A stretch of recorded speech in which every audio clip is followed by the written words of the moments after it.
नमस्कार साथियों, कैसे हैं आप सब? ठीक ठाक। चलिए, आप आज की क्लास में हम लोग परमाणु संरचना का जो अगला लेक्चर है, जो वेग की गणना करेंगे, रेडियस की गणना करेंगे। डायरेक्ट ये तो फॉर्मूला होता है कि मान लो v बराबर, v माने वेलोसिटी, v बराबर होता है k into Z by N. एक बार समझ जाइए पहले तो v बराबर k का मान 2.18 गुना 10 का पावर 6 मीटर पर सेकेंड इंटू जेड बाय होता है n। ये वेलोसिटी होता है, क्योंकि इलेक्ट्रॉन जो चक्कर लगाता है, किस वेग से चक्कर लगाता है, उसके लिए ये फॉर्मूला है v बराबर। एक रेडियस बराबर होता है N square by Z into 0.53 angstrom. लिखने में 2 सेकेंड लगा, लिख दिए फॉर्मूला और आपको याद भी हो गया। लेकिन ये आया कहां से, कैसे आया, इन्हीं का कैलकुलेशन आज पढ़ेंगे। तो मैं प्रदीप सर आप सभी भाइयों बहनों का स्वागत करते हैं आपके प्यारा सा online platform chemistry point Purnia में। साथियों, इसको मिटाएं और अब हेडिंग बनाइए सब लोग, वेग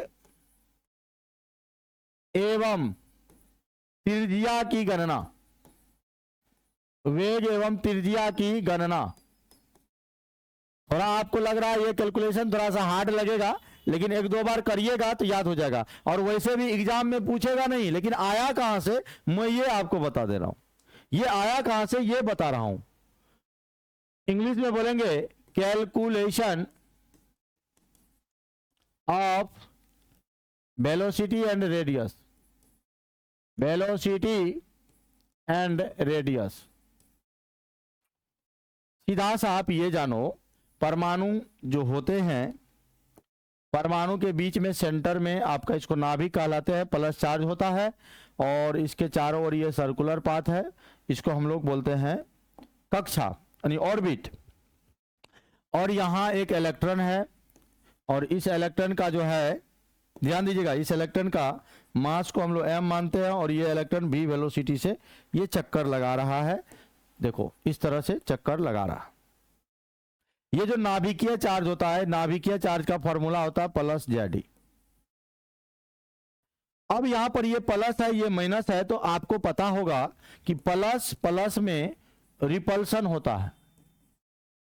रिपल्सन माने विकर्षण, माइनस माइनस में आपका रिपल्सन यानी विकर्षण होगा। यही अगर प्लस माइनस है तो यहां पर अट्रैक्शन होगा,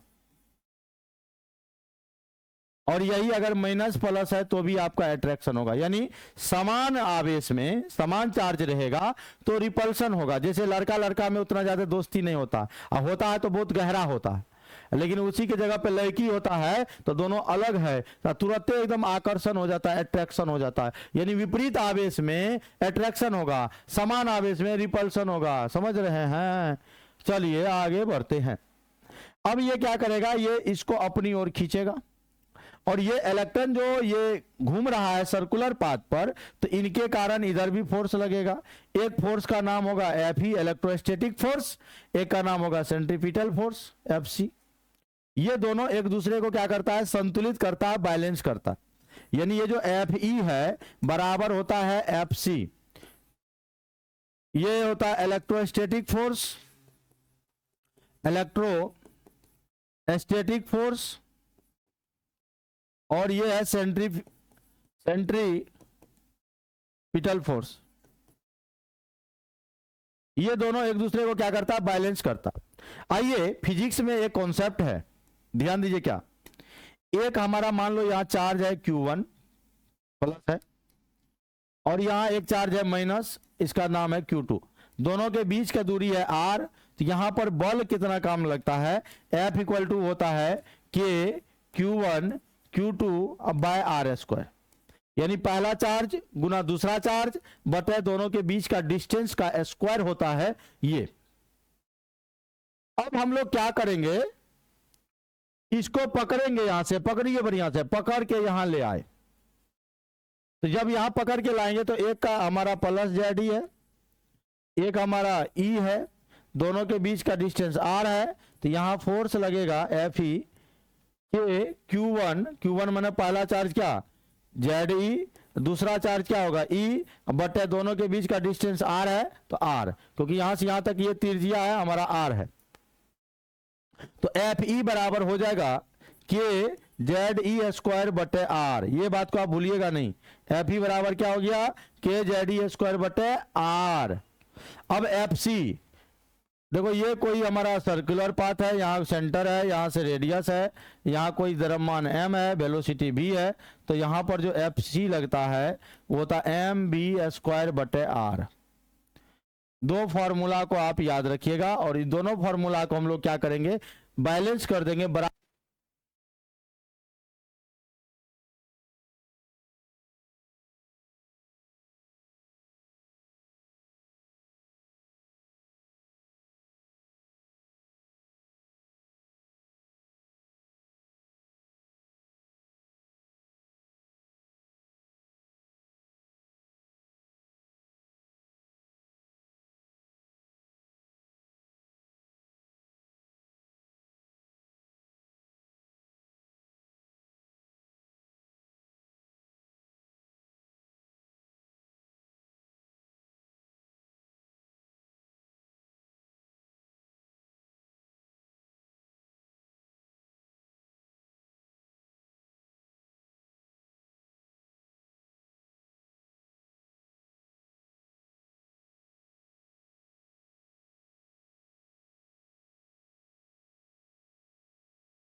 ये देखिए बैटरी थोड़ा सा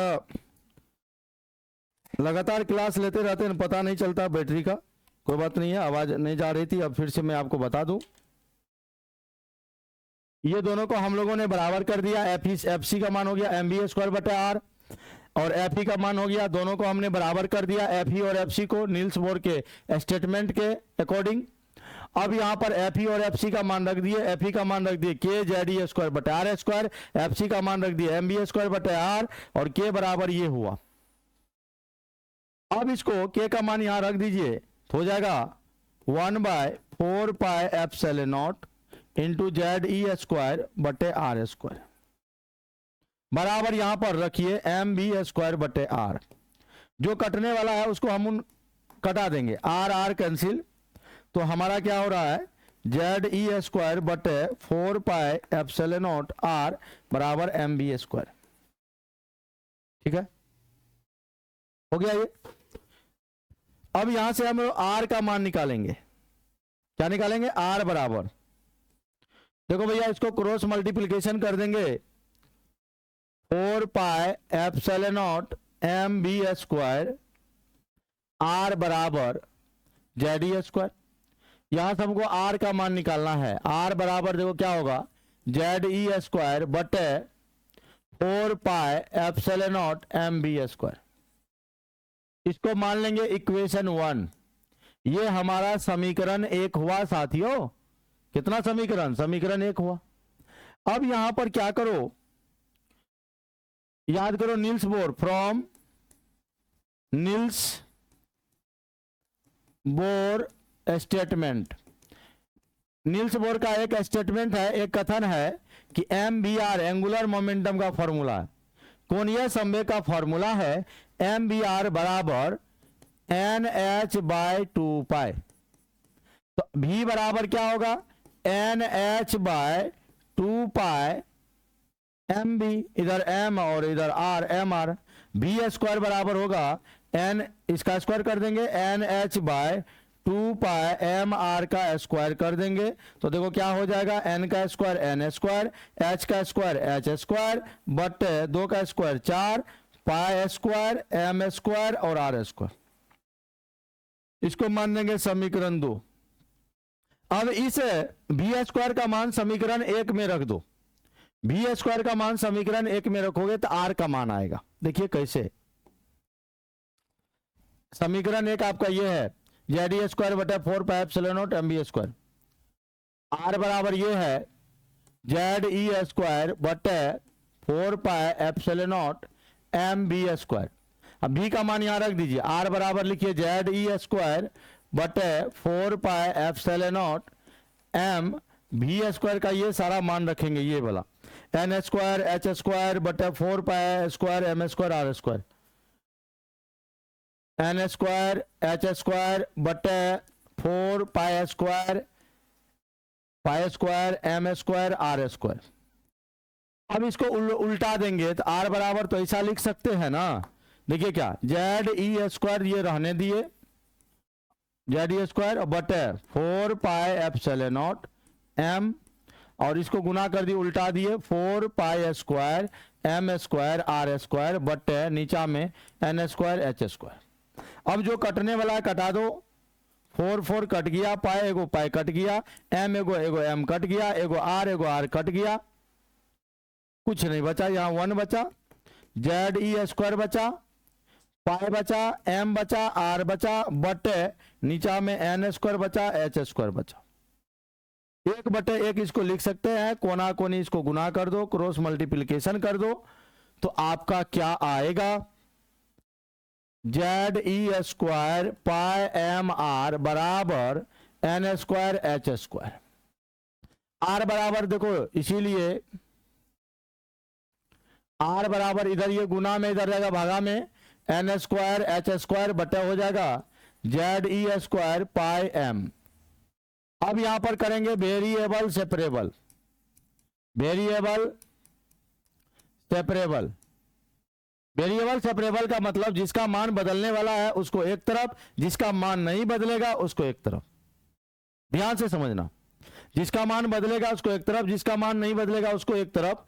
तो देखो R बराबर लिखेंगे, N कक्षा की संख्या है इसका मान बदलेगा, Z परमाणु संख्या है ये भी बदलेगा, बाद बाकी इधर H कांस्टेंट है, E कांस्टेंट है, पाई कांस्टेंट है, M कांस्टेंट।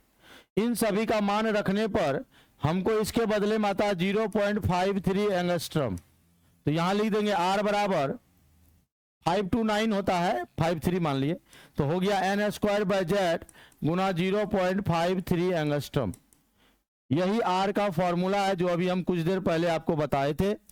इसमें आपका ये जो एन है ये ऑर्बिट है, कक्षा है, जेड आपका एटॉमिक नंबर है यानी परमाणु संख्या है, और 1 एंगस्ट्रम बराबर होता है 10 का पावर -10 मीटर।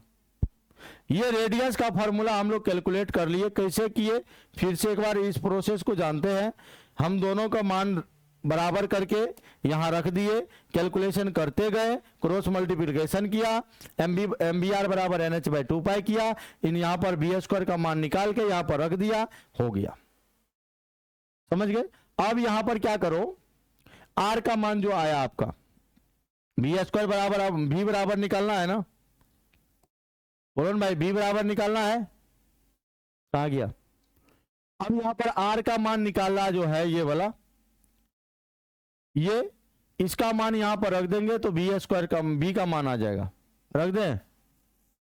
बोलो भाई रख दे क्या? अब यहां एक क्वेश्चन इस पर हम बना लेते हैं, पहले आज एक क्वेश्चन करवा देते हैं। मान लो एक इलेक्ट्रॉन है हाइड्रोजन परमाणु में, तो ऐसे इसको क्वेश्चन को लिखा जाएगा, हाइड्रोजन परमाणु के पहली कक्षा में उपस्थित इलेक्ट्रॉन का त्रिज्या ज्ञात करें। त्रिज्या ज्ञात करें यानी आपको रेडियस को कैलकुलेट करने बोल रहा। हाइड्रोजन एटम दिया, जैसे सॉल्यूशन करोगे, हाइड्रोजन एटम है तो जेड का मान 1 लोगे, पहली कक्षा का रहा है यानी फर्स्ट ऑर्बिट का रहा है, एन का मान 1 लोगे। और आप जानते हो वी नो डैट, अभी मैंने आपको बताया है आर बराबर एन स्क्वायर बाय जेड गुना 0.53 एंगस्ट्रम।